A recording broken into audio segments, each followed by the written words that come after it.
প্রত্যন্ত গ্রামের বাড়িতেও এবার বসবে নম্বর।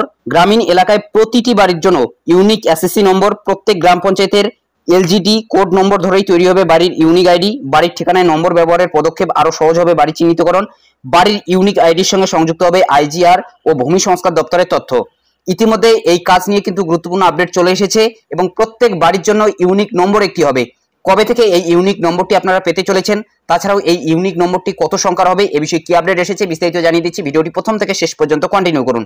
এখন থেকে কিন্তু শহরের মতনই গ্রামের প্রত্যেক বাড়িতেই আলাদা নম্বর হতে চলেছে। শহরের সুবিধা এবার মিলবে গ্রামেও। পুরসভা এলাকায় প্রতিটি বাড়ির একটি নির্দিষ্ট হোল্ডিং নম্বর থাকে। কোনো রাস্তা বা এলাকার নামের সামনে ওই নম্বর বসিয়ে নির্দিষ্ট ঠিকানা চিহ্নিত করা হয়। এলাকা চেনেন না এমন যে কোনো ব্যক্তিও ওই ঠিকানা দেখে খুঁজে নিতে পারেন তার গন্তব্য। গ্রামীণ অঞ্চলে এই সুবিধা নেই। গ্রামে সাধারণত গৃহকর্তা বা কোনো ব্যক্তির নাম ধরেই নির্দিষ্ট ঠিকানা খুঁজে নিতে হয়। কোনো গ্রামে একই নামে একাধিক ব্যক্তি থাকলে বিভ্রান্তি সৃষ্টির অবকাশ থাকে যথেষ্ট। এমন সমস্যার দিন শেষ হতে চলেছে শীঘ্রই, কারণ রাজ্যের তরফে গ্রামীণ এলাকায় প্রত্যেক বাড়ির জন্য ইউনিক আইডেন্টিফিকেশন বা এসএসসি নম্বর দেওয়ার উদ্যোগ নেওয়া হয়েছে। এই নম্বরের ভিত্তিতে গ্রামাঞ্চলের প্রত্যেক বাড়ির নির্দিষ্ট ঠিকানা চালু করা হবে। স্মার্ট পঞ্চায়েত গঠনের লক্ষ্যে রাজ্য সরকার একাধিক পদক্ষেপ করতে চলেছে।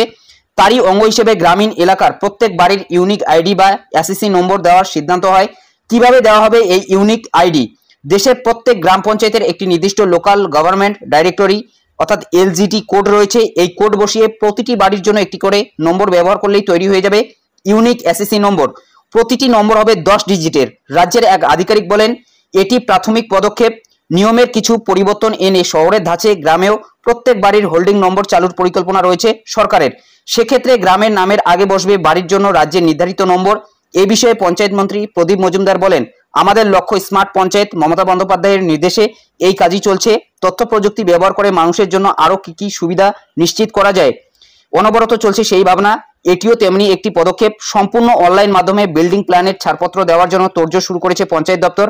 বদল আনা হচ্ছে রুরাল বিল্ডিং রুলসে। আগামী দিনে বিল্ডিং প্ল্যানের অনুমোদন থেকে শুরু করে ট্রেড লাইসেন্স, সম্পত্তিকর সমস্ত কাজের বাড়ির এই ইউনিক এসএসসি নম্বর কাজে লাগবে বলে মত রাজ্যের পদস্থ আধিকারিকদের। শুধু তাই নয়, জমি বাড়ি রেজিস্ট্রেশনের দায়িত্বে থাকা আইজিআর এবং রাজ্যের ভূমি সংস্কার দপ্তরের তথ্যের সঙ্গে এই এসএসসি নম্বর সংযুক্তিকরণের পরিকল্পনা রয়েছে পঞ্চায়েত দপ্তরের।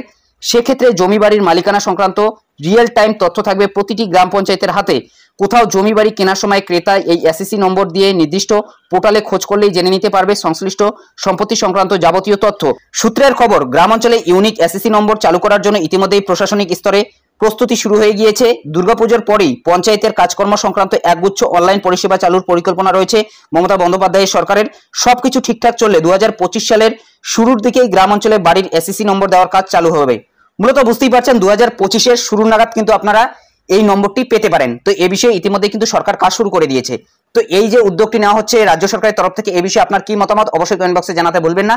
তো এটাই আপডেট দেওয়া ছিল। যদি ভিডিওটি ভালো লাগে একটি লাইক করে দেবেন, চ্যানেলে নতুন হলে চ্যানেলটি সাবস্ক্রাইব করে নিয়ে পাশে থাকা বেল আইকনটি প্রেস করে অল নোটিফিকেশনটি অন করে দেবেন। তো ভালো থাকবেন, সুস্থ থাকবেন, দেখা হচ্ছে নেক্সট ভিডিওতে।